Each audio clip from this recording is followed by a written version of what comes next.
ദൈവമാതാവായ പരിശുദ്ധ കന്യകാമറിയമേ, പാപഭാരവുമായി കഴിയുന്നവർക്ക് അങ്ങയുടെ തിരുക്കുമാരനിൽ നിന്നും കൃപാവരങ്ങൾ വാങ്ങിത്തരണമേ.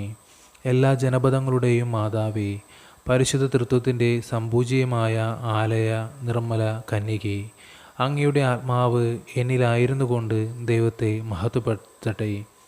ഇപ്പോൾ തങ്ങൾ പ്രത്യേകമായി ആഗ്രഹിക്കുന്ന ഈ നിമിഷം നമ്മുടെ ഓരോ വ്യക്തിപരമായിട്ടുള്ള ആവശ്യങ്ങളും മാതാവിന് മുമ്പിൽ സമർപ്പിക്കാം.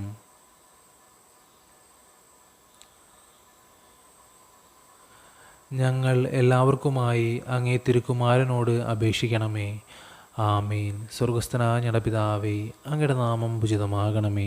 അങ്ങയുടെ രാജ്യം വരണമേ. അങ്ങയുടെ തിരുമനസ്സ് സ്വർഗത്തിലെ പോലെ ഭൂമിയിലുമാകണമേ. അന്ന് വേണ്ടുന്ന ആഹാരം ഇന്ന് ഞങ്ങൾക്ക് തരണമേ. ഞങ്ങളോട് തെറ്റ് ചെയ്യുന്നവരോട് ഞങ്ങൾ ക്ഷമിക്കുന്നത് പോലെ ഞങ്ങളുടെ തെറ്റുകൾ ഞങ്ങളോട് ക്ഷമിക്കണമേ. ഞങ്ങളെ പ്രലോഭനങ്ങളിൽ ഉൾപ്പെടുത്തരുതേ, തിന്മയിൽ നിന്ന് ഞങ്ങൾ രക്ഷിച്ചുകൊള്ളണമേ. നന്മ നിറഞ്ഞ മറിയമേ, സുസ്തി, കർത്താവ് അങ്ങയോടുകൂടെ സ്ത്രീകളിൽ അങ്ങ് അനുഗ്രഹിക്കപ്പെട്ടവളാകുന്നു. അങ്ങയുടെ ഉദരത്തിൻ്റെ ഫലമായ ഈശോ അനുഗ്രഹിക്കപ്പെട്ടവനാകുന്നു. പരിശുദ്ധ മറിയമേ, തമ്പുരാൻ്റെ അമ്മേ, പാപികളായ ഞങ്ങൾക്ക് വേണ്ടി ഇപ്പോഴും ഞങ്ങളുടെ മരണസമയത്തും തമ്പുരാനോട് അപേക്ഷിച്ചുകൊള്ളണമേ. ആമേൻ. പിതാവിനും പുത്രനും പരിശുദ്ധാത്മാവിന് സ്തുതി, ആദിലെ പോലെ ഇപ്പോഴും എപ്പോഴും എന്നേക്കും. ആമേൻ.